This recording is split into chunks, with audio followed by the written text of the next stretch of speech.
Pada ngotot bela Deddy Mulyadi ini, memang Deddy Mulyadi sudah berhasil di Jawa Barat. Yang berhasil itu, dia berhasil membangun konten YouTube dan konten medsosnya. Ini salah satu dosa warisan Jokowi lah. Bahaya dari pemimpin populis ini sudah terlihat sebenarnya. Deddy lupa bahwa sekarang dia sudah gubernur definitif. Gubernur, menteri, wakil menteri yang pada bikin konten yang menurut saya tidak bermutu. Terima kasih telah mengklik video ini. Hari ini ada pasukan-pasukan lagi yang nyinyir kepada KDM, yang mengkritik ke ADM tentang kebijakannya dengan cara kerjanya ya. Ini adalah pasukan yang memang kontra atau tidak suka cara kerjanya KDM atau personalnya KDM mungkin juga. Dan kita perhatikan dari kader-kader mana, dari fraksi mana, dari partai mana. Kita dengarkan bersama seperti apa sih kritikannya. Ya, oke. Pada ngotot bela Deddy Mulyadi ini, memang Deddy Mulyadi sudah berhasil memimpin Jawa Barat. Ya kan baru. Ya kerja aja belum. Maksudnya ya, indikator penilaian gubernur dan bupati berhasil itu indeks pembangunan manusia. Itu nanti 5 tahun baru kita nilai. Yang berhasil itu dia berhasil membangun konten YouTube dan konten medsosnya. Saya akui berhasil. Untuk gubernur ini KDM nih. Iya, dia berhasil membangun konten medsos dan konten YouTube-nya. Oke, sebentar. Ini kata-katanya sama ya, kayak yang kemarin ya, DPRD sama Kaukas itu, Kaukas Ketokohan Jawa Barat. Sama ini kata-katanya ya. Mungkin ini dugaan saya, ini satu kader atau satu partai atau satu kubu ya dari si Banteng. Karena kata-katanya sama, berarti himbauannya ini diingat-ingat nanti ketika saya akan mengeluarkan pendapat, kata-katanya sama. Coba ingat-ingat. Membangun konten, membangun opini ya sama ini seperti ini ya. Aduh, udah nggak jauh-jauh ini. Mereka ini sangat kekeh sekali, sangat ingin menghancurkan, ingin menggiring opini masyarakat. Nggak akan bisa, Bung. Masyarakat itu udah apa ya, udah tahu lah cara kerjanya ya. Oke lah, kita lanjut dulu. Aku berhasil, tapi kalau memimpin Jawa Barat ya belum berhasil, baru jabat kan begitu, jalan aja masih bolong, logikanya begitu kan. Oke. Hai teman-teman semua, saat ini saya sedang bersama Uda Ferry Amsari, peneliti Pusako Universitas Andalas. Boleh dong nggak pesan-pesannya nih, terutama untuk para kepala daerah yang sekarang lagi marak banget ya, kepala daerah yang melakukan pencitraan, lalu kemudian fakta tidak lebih penting dari opini, boleh disampaikan? Ya tentu saja pencitraan dalam politik boleh-boleh saja ya, karena bagian dari politik itu adalah politik pencitraan sendiri begitu ya. Ini senior kami datang. Nah, cuman yang tidak boleh itu adalah berlebih-lebihan dan tidak menuntaskan problematika masyarakat. Misalnya ya boleh terjun ke sungai ya, terbang ke gunung, mau kemana begitu ya, tetapi problem masyarakat terselesaikan. Dan perlu diingat bahwa birokrasi terutama para kepala daerah itu kan tugasnya membangun kebijakan. Jadi dia boleh terjun ke sungai tapi kebijakannya juga dibenarkan. Jangan kalau kebijakannya serampangan gitu gimana, Dak? Jadi kan aneh kan? Iya. Dia terjun ke sungai tapi membuat kebijakan nggak selesai-selesai. Tidak berbasis kajian ya. Maksudnya gimana? Kebijakan mana yang tidak terselesaikan? Kebijakan barak militer sudah selesai, sudah ada bukti. Jadi Anda ini pada mencari-cari aja ya, akan menggiring opini masyarakat, dan masyarakat tidak akan tergiring gitu loh. Pencitraan, udah tahu masyarakat sangat senang sekali ketika ada pemimpin atau pejabat yang membuat konten seperti ini. Bukan pencitraan, mau masa bodoh mau disebut pencitraan. Yang penting masyarakat bisa melihat kerjanya daripada yang diem-diem nggak ada uploadan video, nggak tahu videonya mana. Kayak kemarin KPAI katanya udah punya data-datanya anak-anak ada 6,7% yang merasa terpaksa, nggak ada videonya, nggak ada video klarifikasinya juga atau wawancaranya. Jadi seperti ini nih kerjanya, katanya kerjanya serampangan atau kebijakannya serampangan. Mana yang serampangan? Terus boleh turun ke gorong-gorong, boleh. Terus apa katanya masalah masyarakat tidak terselesaikan kan ketika turun gorong-gorong yang tadinya mampet, terselesaikan kan itu. Harusnya Rocky Gerung ini komentar di sini. Inilah yang otaknya dangkal. Ayo Rocky Gerung coba komentari. Yang nggak akan mungkin satu kader. Banteng. Menggunakan pendekatan peraturan gitu ya.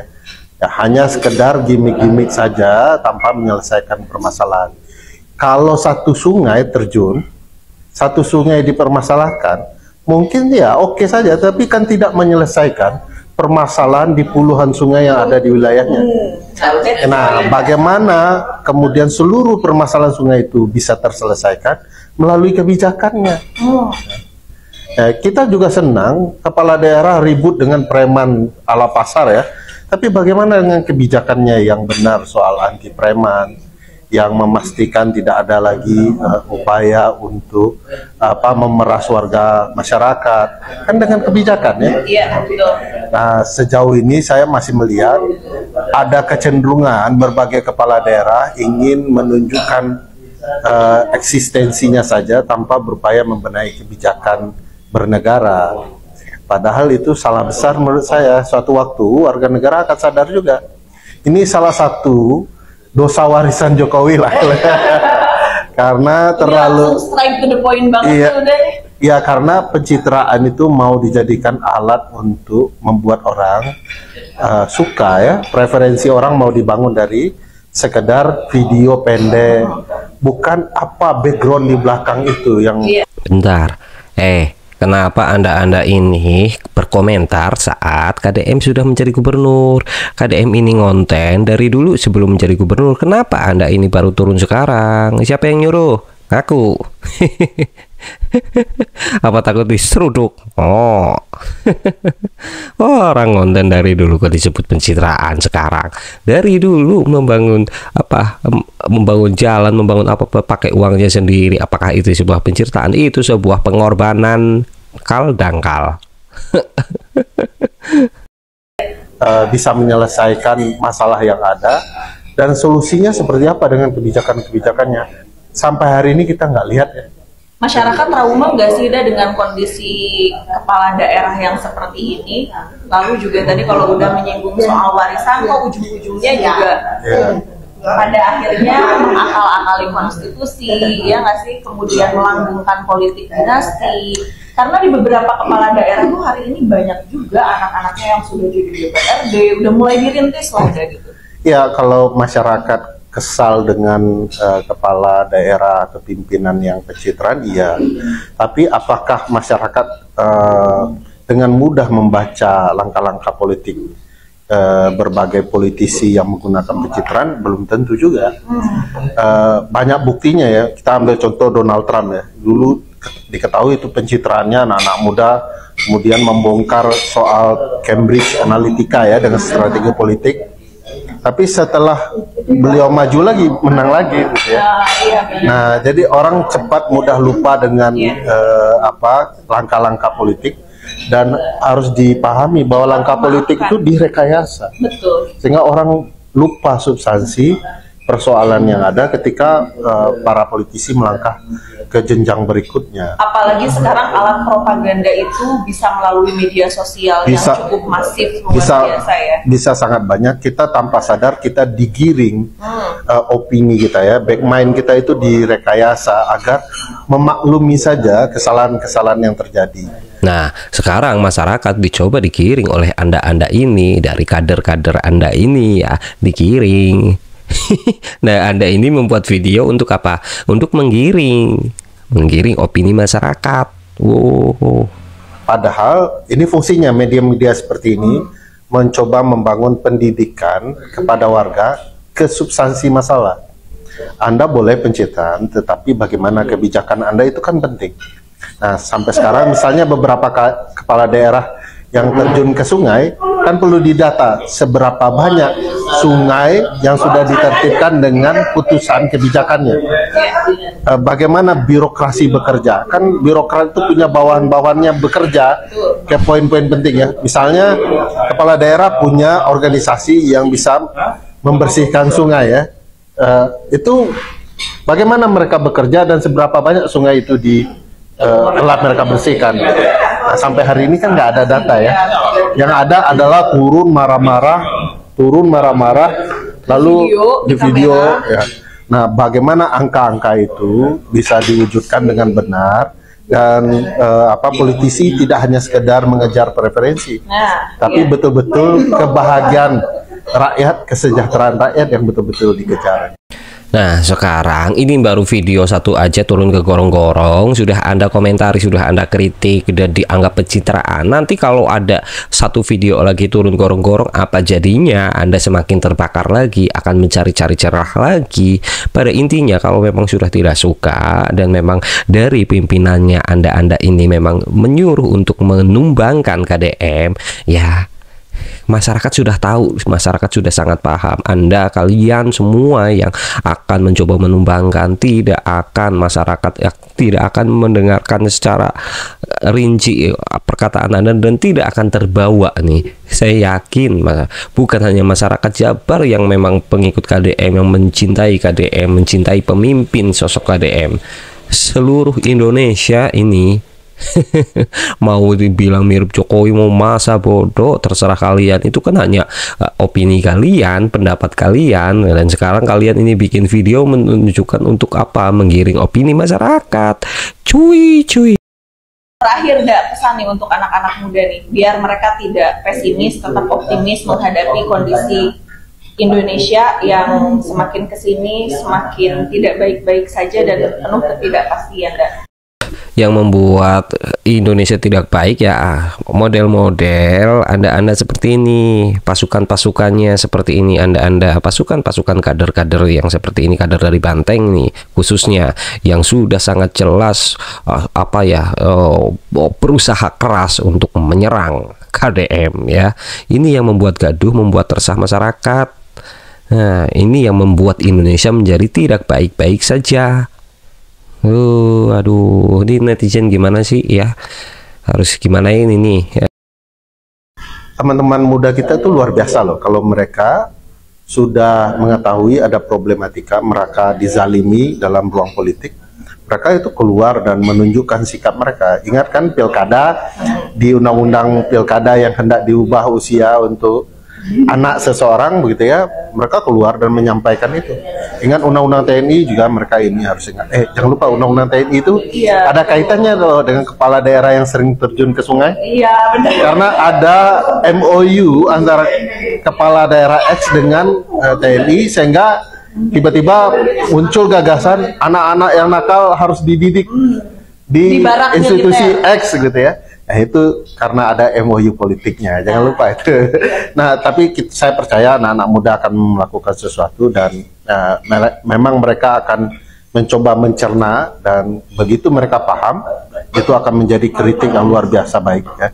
Mudah-mudahan. Ya, benar sekali, anak-anak muda sekarang akan paham dan akan mencoba mengkritik Anda yang mencoba mengkritik KDM itu sekarang. Coba dilihat komentar-komentarnya.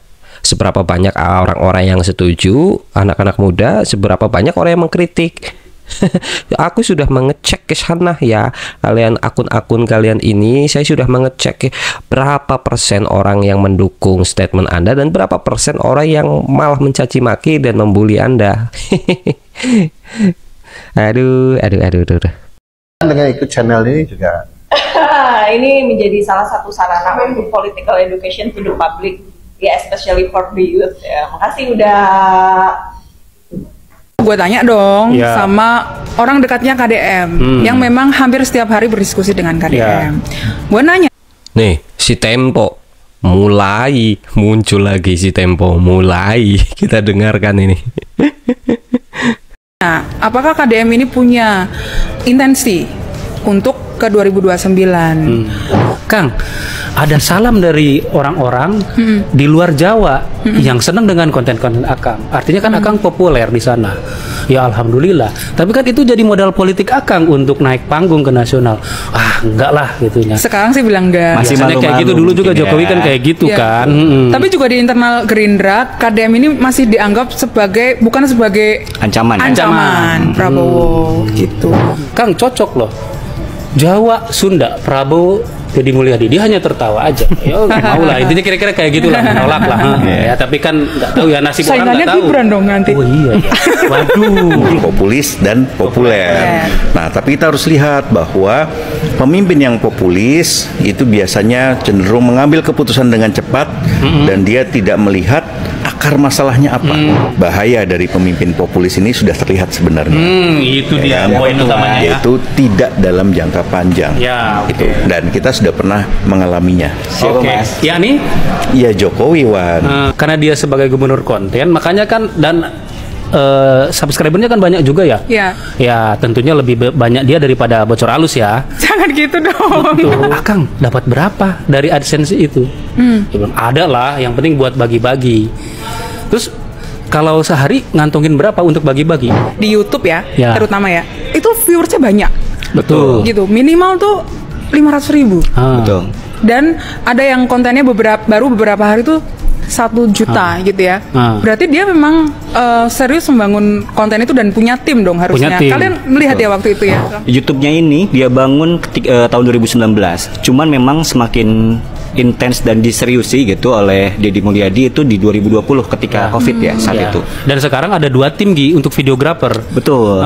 Jadi dia juga beberapa kali selfie gitu ya, ambil video gitu. Ngomen-ngomen nggak? Beberapa kali ya. Cuman memang dia yang kemudian juga menentukan captionnya segala macem gitu. Oh, bikin sendiri dong berarti. Bikin sendiri. makanya ayo up dong teman-teman, subscribe. Bahaya dari pemimpin populis ini sudah terlihat sebenarnya.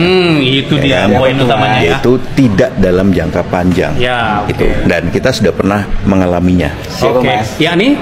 Ya Jokowi, Wan.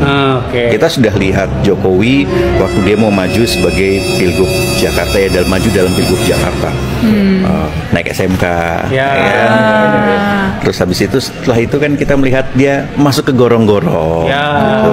Ya banyak orang terkesima dengan apa yang dilakukan oleh Jokowi. Nah ini memang dampak dari kepemimpinan yang populis itu semacam itu.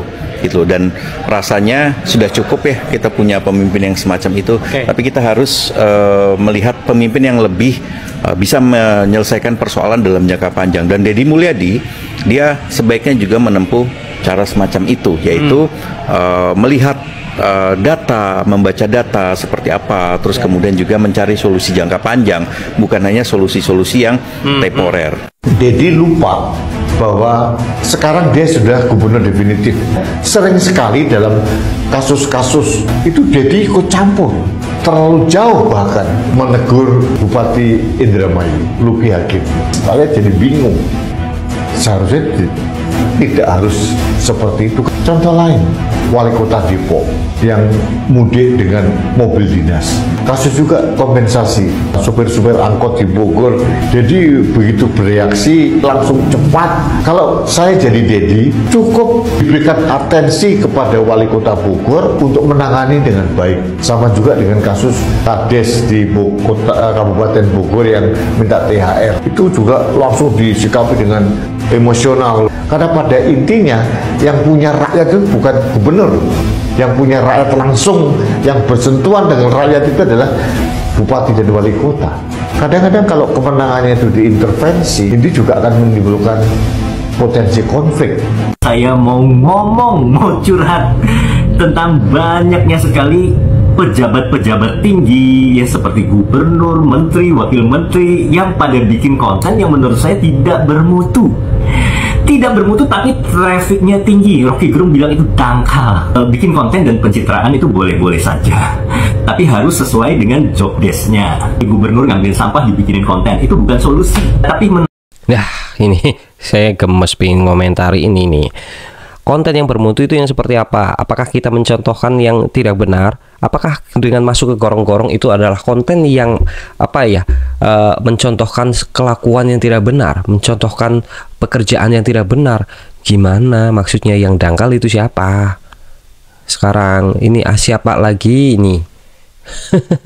Kontennya katanya nggak bermutu. Yang bermutu yang seperti apa? Apa yang seperti ini? Anda ini yang cuman omon-omon doang. Bermutunya di mana? Yang nggak bermutu, muak rakyat mendengarnya karena terlihat hanya omon-omon doang, membantu masyarakat, membereskan permasalahan masyarakat. Masyarakat susah, terus ada bencana kemarin di Cirebon, datang nggak? Ngasih uang nggak? Menanggung anak-anak korban nggak? Bermutu nggak konten kayak gini? Aduh, jadi yang dangkal siapa? Harusnya Rocky Gerung ini yang komentari ya.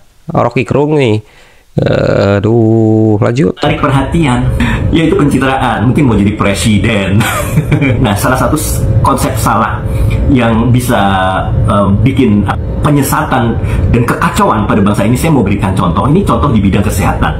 Misalnya, seorang pasien nggak bisa di cover BPJS, diteleponlah gubernur. Ya, datang dia, wah, gubernur ini sok jadi pahlawan. Ini kenapa nih rumah sakit ini gak mau terima ini BPJS, padahal ini bapak ibu ini orang miskin gini. Dia keluarin dompet. Nih, ya udah kalau misalnya aturan BPJS kagak boleh, nih gue bayarin. Cus, wah dipuji gak gubernurnya? Dipuji sama netizen, tapi ngawur. Karena dia apa? Nanti orang lain jadi memberikan image yang buruk pada sistem BPJS. Aturannya maunya dilanggar apa-apa, nanti telepon gubernur atau mungkin ngadu ya, nanti datengin preman dan lain sebagainya. Kacau. Aduh, ini orang. Berarti ketika seperti itu kita nggak boleh lapor nih. Ketika kita dipersulit nih BPJS di rumah sakit, terus kita lapornya kemana? Coba, rakyat itu lapornya kemana? Rakyat lapor ke dokter. Dokter yang mempersulit, rumah sakitnya, pihak rumah sakit mempersulit dengan BPJS. Memang rata-rata permasalahan masyarakat seperti itu. Terus lapornya ke siapa? Kalau kita lapor ke polisi langsung. Kenapa? Apa salahnya lapor ke gubernur? Terus apa salahnya ketika gubernur membantu ngasih uang ke masyarakat? Apakah Anda iri? Anda tidak bisa seperti itu. Masyarakat memuji bukan karena uangnya, tapi karena kebaikan KDM. Benar-benar memikirkan masyarakat. Gitu loh. Dangkal banget. Nah itulah saya sebelnya di situ. Jadi pejabat banyak yang ngawur sekarang, yang bikin konten untuk kepentingan pribadi. Misalnya fenomena yang sangat kontroversial hari ini adalah Kang Deddy Mulyadi, Gubernur Jawa Barat. Banyak orang yang berpendapat tindakan Kang Deddy Mulyadi, meskipun itu menjawab pertanyaan-pertanyaan atau kegelisahan masyarakat Indonesia atau masyarakat Jawa Barat, tetapi juga kadang menyentuh sisi malu mungkin kalau kita bilang ya, malu mungkin orang yang mendapat protes keras dari Kang Deddy Mulyadi. Menurut Kang Anda fenomena apa yang dialami sama Kang Deddy Mulyadi? Ini memang seperti yang dikatakan tadi, sebetulnya ini dampak dari politisi yang populer melalui media sosial, kemudian merasa akan terus menjadi figur yang diidamkan oleh publik dengan cara-caranya sendiri. Nah, ketika sebelum terpilih kan yang bersangkutan sudah jadi YouTuber, sudah kondang di jagat maya. Tetapi pada saat itu sebelumnya juga kan pernah jadi wali kota, Bupati Purwakarta, periode ya, diwariskan pada istrinya. Kemudian dia bertarung 5 tahun yang lalu, kalah dari Kang Emil, Ridwan Kamil. Nah, sekarang dia jadi gubernur terpilih. Kita sebenarnya bersyukur ya, seorang pemimpin yang relatif muda, kreatif sebagai konten kreator ya. Tapi pada saat dia jadi gubernur, sepertinya tetap melanjutkan aktivitasnya sebagai konten kreator.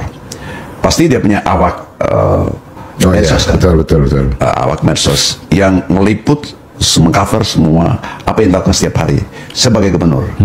Nah, di sini mulai muncul situasi sebetulnya yang berbeda. Harapan publik memang ya apa yang dilakukan seorang gubernur itu bisa langsung dirasakan manfaatnya oleh rakyat. Ditonton langsung itu bagus, tetapi juga dirasakan manfaatnya oleh rakyat. Dalam artian rakyat itu menjadi satu nyaman. Kedua, secara ekonomi dia memperoleh sesuatu yang lebih baik ketimbang sebelumnya. Itu hadirnya seorang pemimpin seperti itu. Tapi pemimpin kan tidak bisa memberikan manfaat langsung seperti itu dalam jangka waktu yang sangat singkat. Tidak bisa seorang pemimpin menghadirkan apa yang diinginkan oleh rakyat secara instan.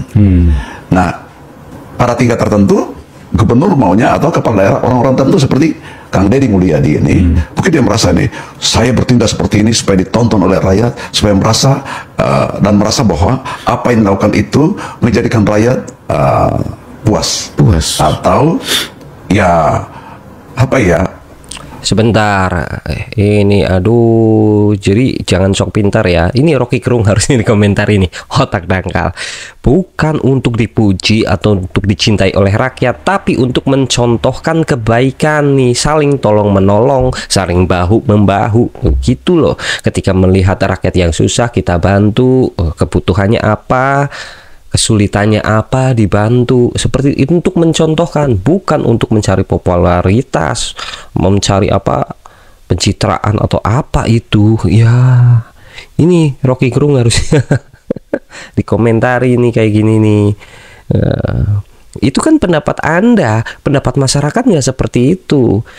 Seberapa banyak orang yang ngomong seperti ini? Ya hanya Anda saja, pasukan-pasukan seperti ini aja yang sudah jelas kadernya apa, kubu mana, partainya mana, ya kan? Ngaku lah. Jangan menggiring opini masyarakat. Masyarakat sudah pada ngerti, sudah pada paham. Ini bukan untuk mencari biar dicintai, biar di ini, enggak.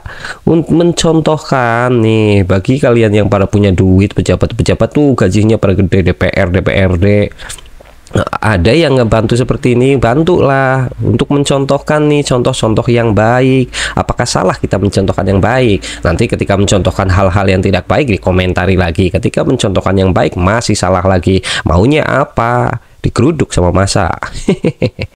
Apa yang diharapkan rakyat? Dijawab langsung oleh Pak Deddy Mulyadi. Saya kira untuk pada tingkat tertentu ini ya sebagian mungkin terjawab. Tetapi harus disadari bahwa seorang gubernur, seorang kepala daerah, dulu raja kan? Raja itu punya etika yang tinggi. Raja itu punya instrumen, atau kepala daerah itu punya instrumen yang pasti dan berjenjang. Betul. Gubernur ada instrumen langsungnya adalah dinas-dinas. Instrumen administrasinya dikoordinasikan oleh Sekda. Instrumen bidang tugas dikoordinasikan oleh dinas-dinas yang ada, oleh badan-badan yang ada di daerah itu. Selesai pembagian tugas di situ. Pada level di bawahnya ada bupati. Bupati punya instrumen. Ada tadi sama dengan instrumen administrasinya, Sekda. Di bawahnya juga bidang-bidang atau dinas-dinas yang terkait. Nah, seorang kepala daerah kalau mau menjalankan tugas secara efektif, maka yang diefektifkan adalah, yang ditugaskan adalah diberi mandat secara khusus, dan itu melalui program-program yang ada dan melalui perintah harian. Perintah harian atau perintah mingguan atau perintah bulanan itu langsung pada langsung pada aparat yang terkait.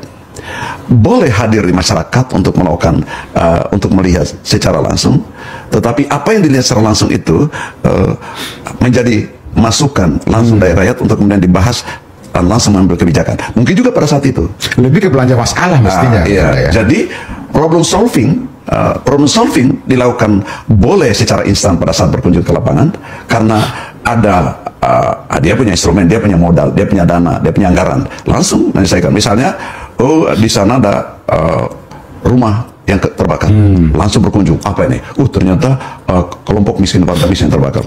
Langsung tugaskan kepala dinas sosial atau kepala dinas perumahan atau apa, langsung tangani, handle secara langsung. Itu direct, instan. Tetapi ada juga ternyata ada laporan yang masuk.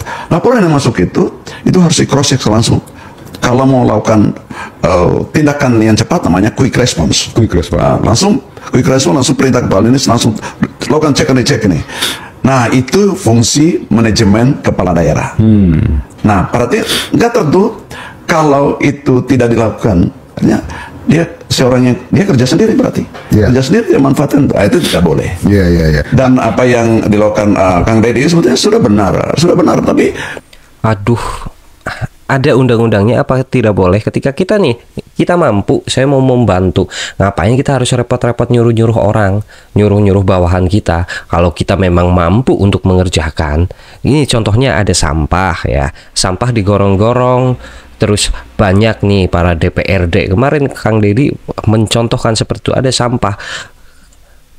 Para pejabat-pejabat itu pada cuma ngeliatin doang, kalau bukan Kang Deddy yang ngambil, akhirnya Kang Deddy ngambil sendiri. Ketika udah seperti itu, Kang Deddy ini benar masuk gorong-gorong ngambil sampah. Nah, itu loh mencontohkan. Kalau kita mampu, kenapa enggak? Apakah itu salah? Sama aja ini yang sedang dibahas.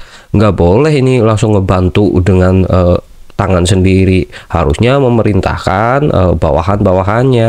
Loh, Kang Deddy ini merasa mampu, jadi langsung nih permasalahannya apa, nggak punya duit untuk beli beras, langsung dikasih. Apa iya harus nyuruh-nyuruh orang? Iya kalau dikerjakan sama bawah-bawahannya. Merasa mampu, kenapa enggak? Ketika ada sampah, ini sampah di jalan, apakah harus nyuruh ke orang? Kenapa enggak kita sendiri yang ngambil? Lihat botol bekas di jalan, apakah kita harus lapor dulu ke bawahannya, lapor dulu ke pusat?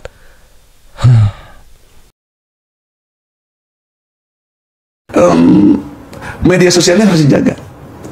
Karena apa yang dilakukan oleh Pak Deddy Mulyadi untuk kunjungan langsung itu tidak boleh langsung diekspos pada saat itu. Karena pada saat berkunjung marahi orang, ini besok saya akan gusur. Waduh, jangan begitu pada rakyat. Itu kan rakyat kita sendiri. Satu sisi dia tegas karena pada sisi yang lain mungkin bukan ketegasan jatuhnya. Itu kata Anda aja. Anda ini mencoba untuk menggiring opini. Nggak ada Kang Deddy tiba-tiba datang terus marah-marah ini mau dibongkar. Nggak. Kang Deddy ini aduh, lihat dong video-videonya, lihat di berita-beritanya. Kang Deddy ini datang, yang mau dibongkar mau didatangi dulu, terus dipertanyakan dulu ngebangunnya dari uang mana, habis dana berapa dulu, nanti dikasih bekal buat libur, bangunannya mau dibongkar.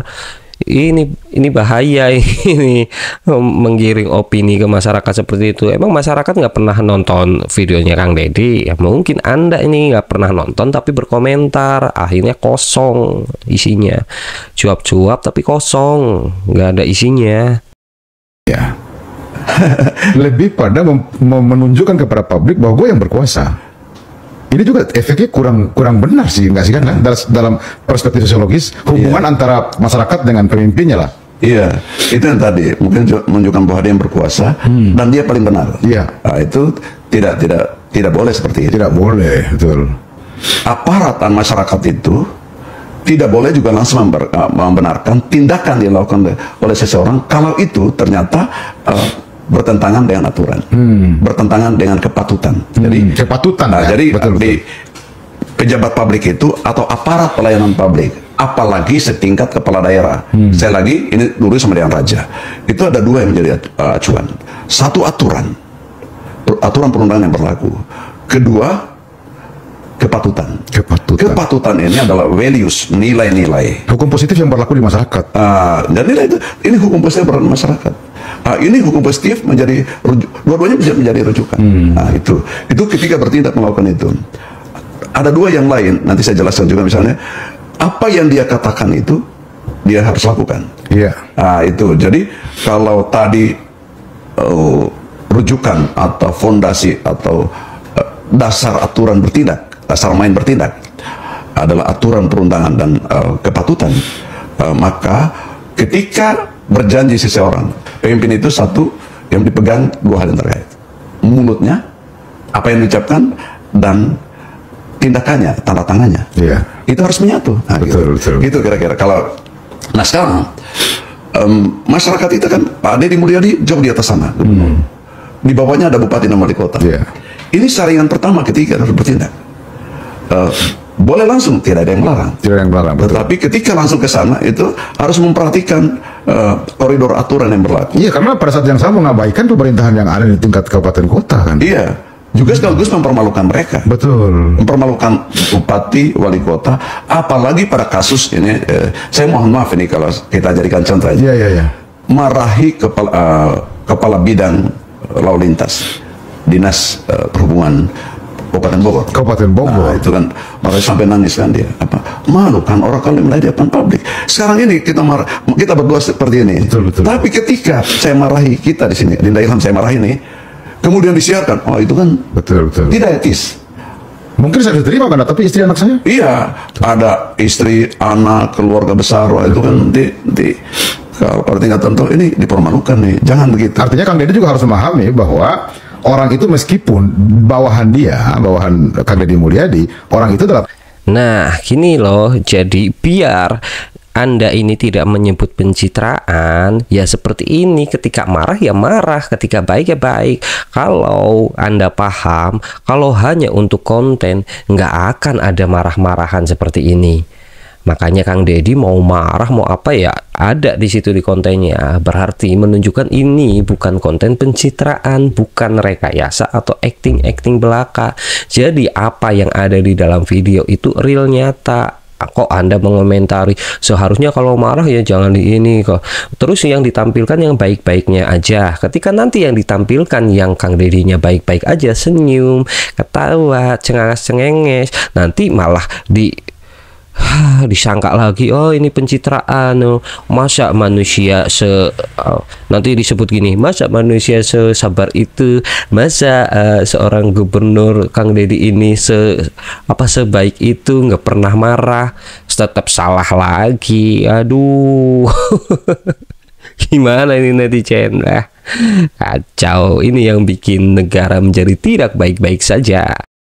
Pahlawan di keluarganya. Iya. Itu yang harus dijaga, saya kira kan, ya. Iya, betul. Satu, yang kedua, tidak boleh juga merasa kita akan tampil hebat kalau kita harus merendahkan orang lain. Kan ini paradigma yang salah, saya kira.